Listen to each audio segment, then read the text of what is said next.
سڵاوت لێبێ و ئەم کاتت باش. ئەم کاتە باش کاکزانم. ناوەڕۆکی کۆبوونەوەی مەکتەبی سیاسی یەکێتی نیشتیمانی کوردستان لەسەر چییە؟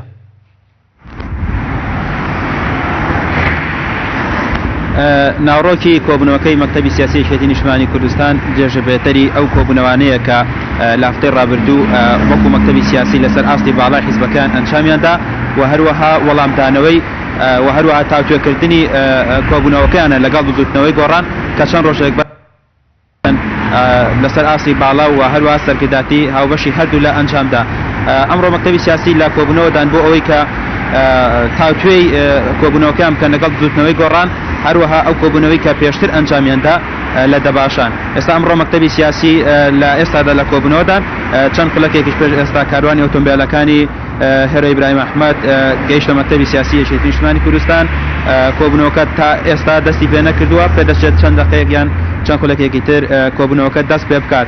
ئەوەی کە من زانیمە لە کۆبوونەوەکەدا ئەو پرسانەی کە لە هەرێمی کوردستان هەیە پرسە گەرمەکان وەکو ڕێکەوتنیان لەگەڵ بزوتنەوەی گۆڕان یان بڵین پابەتبوونیان بۆ ڕێکەوتنی کە لە نێوانیاندا هەیە و هەروەها لەگەڵ پارتیشا بە هەمان شێوە، یعنی یەکێتی ئەوێ خۆی یەکلایی بکاتەوە هەم لەگەڵ بزوتنەوەی گۆڕان هەم لەگەڵ پارتی دیموکراتی کوردستان.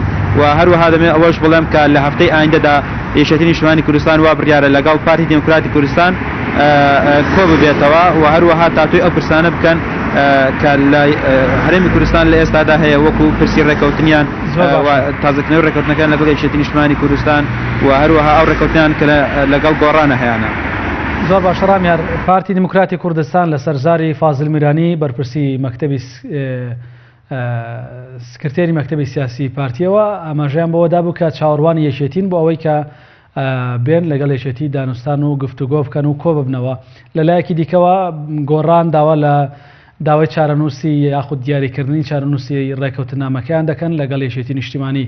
ئەوەندەی کە زانیاریتان هەبێ پێدەچێت یەکێتی بەکام لەدا بشکێتەوە، دڵی گۆڕان ڕازی کات یاخود پارتی یا هەردووکی؟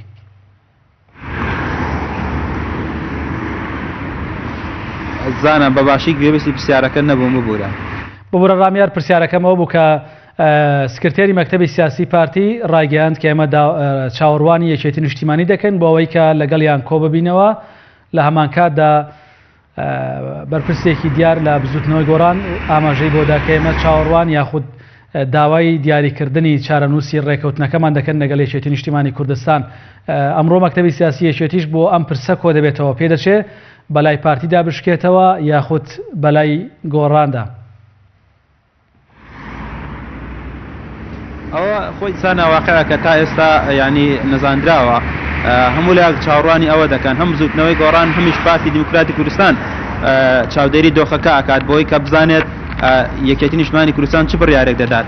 هەر بۆ مەبەستەشە، ینی هەردوو باڵی سەرەکی یەکێتی نیشتیمانی کوردستان باڵی ناوەندی بڕیار و باڵی ناوەندی سۆرینە دوو کۆبوونەوەیان ئەنجام داوە. ینی لەواچی ئەمە بڕیارێکی قورس بێ کە من ناتوانم لە ئێستا بڵێم بەلای کام لای ئەشکێتەوە، بەلای گۆڕانە یاخود بەلای پارتیە.